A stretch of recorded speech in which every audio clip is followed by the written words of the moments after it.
Pour Yves Rocher, ça a toujours été très important. La préservation du vivant, de la biodiversité, c'est quelque chose qui est dans les gènes de la marque Yves Rocher.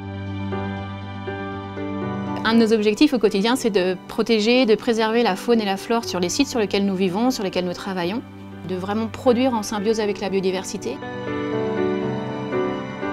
La biodiversité chez Yves Rocher, c'est une histoire qui dure depuis de très nombreuses années et nous travaillons avec des acteurs locaux, notamment la Ligue pour la protection des oiseaux. C'est un engagement commun. La LPO s'engage à suivre nos sites, à nous faire connaître la faune et la flore, à sensibiliser nos collaborateurs, à nous donner des pistes d'action. Yves Rocher, de son côté, s'engage à mettre en place des aménagements, de mettre des prairies, de faire des plantations. On travaille du coup ensemble quotidiennement pour que ce soit une démarche globale et durable.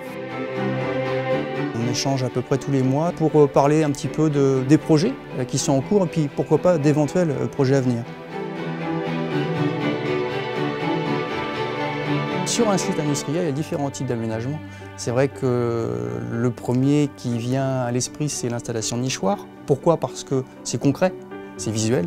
Mais il y a d'autres aménagements concrets. La création de mares, lorsqu'il n'y en avait pas, ou la gestion, lorsqu'il y en avait une. Ça peut être aussi des plantations. Alors bien sûr, on va favoriser les essences locales. C'est très important, les espèces étant adaptées à ces essences-là.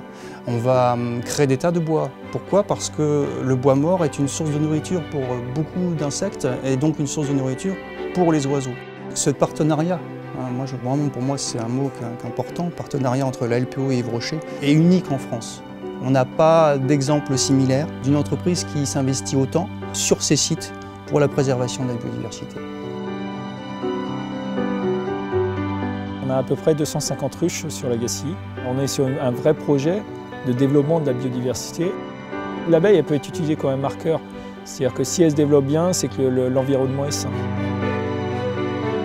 Alors là, on a un partenariat et donc l'entraide, elle se fait vraiment sur l'année. C'est une entraide entre le service agronomique et puis moi, quoi. C'est-à-dire que je travaille avec Valérie Cécile et elles, derrière, elles vont retransmettre ça au service agricole pour semer au bon moment et pour avoir une bonne utilisation en fait, des surfaces de terre.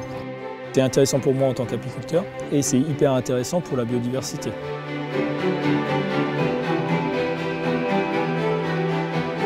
Moi, je suis responsable de toute la partie sensibilisation du grand public et donc de nos salariés à l'environnement et donc à la biodiversité. C'est important de sensibiliser nos salariés dans le sens où on est tous acteurs. Chacun chez lui peut reproduire finalement ce que l'on fait nous à l'échelle du site. On peut effectivement mener des actions individuelles qui peuvent aussi favoriser cette biodiversité.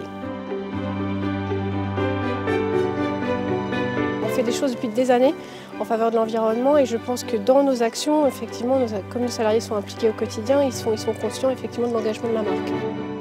C'est vraiment le cœur de notre marque aussi. La nature est vraiment notre raison d'être.